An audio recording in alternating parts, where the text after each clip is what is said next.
I do think cake is art. Oh, 100%. I wouldn't think of it as an artistic expression. The Supreme Court is about to decide if cakes are art.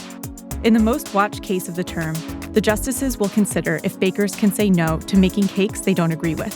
The case pits a cake maker's First Amendment rights against a gay couple's right not to be discriminated against. A win for the Cakeshop could allow other kinds of business owners to turn people away because of who they are. What you're saying is one person's freedoms should trump the other person's. So that's a challenge for me. Here's how the question came up.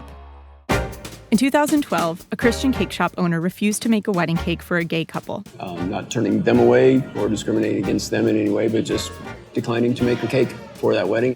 Colorado told Jack Phillips he couldn't decline the couple because he was discriminating against them. So he appealed, saying his cakes are art and the government can't force him to make art that's against his beliefs.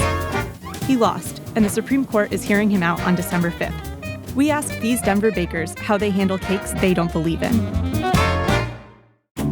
I'm not into the occult. Making the severed goat head cake on the Ouija board definitely stretched the creative side of me. Having to make an anti-Hillary cake was rough. He asked for a cake of Hillary Clinton in prison, and I was like, oh, man.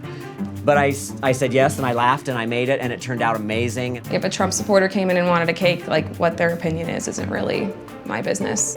Phillips turned down the gay couple without discussing what their cake would look like. So his decision wasn't about literally writing on a cake. His issue was with making a gay marriage cake at all. There are two ways Phillips could win under the First Amendment. The court could decide his cake is art and therefore speech, and he can't be forced to say something he doesn't agree with. That would expand free speech rights, opening the door for other goods or services to also count as speech. Or the court could say Phillips is being unfairly forced to make something against his religion. That could let other religious business owners turn certain people away. I'm an Orthodox Jew. I would make a cake for a same-sex couple with no problem. Religiously, that's something you direct a question like that to a rabbi. But as an individual, as a business owner, I'm perfectly happy making a cake for really anyone who asks for it, whether they be gay or heterosexual. We'll make a Buddhist cake. We'll throw Buddha on there for you. We'll do a Bible verse. We'll do phallic symbols for your bachelorette party. It's totally on you. Here's how the couple could win. The court could say cakes aren't art or religious expression, so Phillips doesn't have a First Amendment case. Or even if it says cakes are protected speech, it could still side with the couple, saying their right to live without discrimination outweighs Phillips' First Amendment rights. That's why the case could really test the balance of how one person's rights compare to another's. Attorney General Jeff Sessions says Phillips' religious rights are most important. If Phillips loses, it could hurt Republicans' efforts to expand religious freedom through new laws. All of the bakers we talked to said they would make gay wedding cakes. We asked if there was anything they wouldn't make.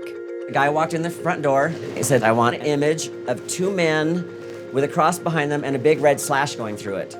And that's when I went, are you kidding? Because I really thought I was being punked. And I just said, at this point, I'm going to have to pass on this cake. If, someone from, a terrorist organization came to me and asked me if I would make a cake, see, that's something I would find morally repugnant, and I wouldn't do it. Someone jokingly asked me this morning, if someone from the KKK were to come in and ask me to make a birthday cake for his kid, I'd almost do it and laugh because the irony of it. I once made a cake for a couple that once I met with them, I realized they were white supremacists. It just was very classic white wedding cake with flowers on the side, nothing crazy, nothing offensive. I absolutely didn't believe in anything they were saying, but I am a public business, so I have to serve everyone.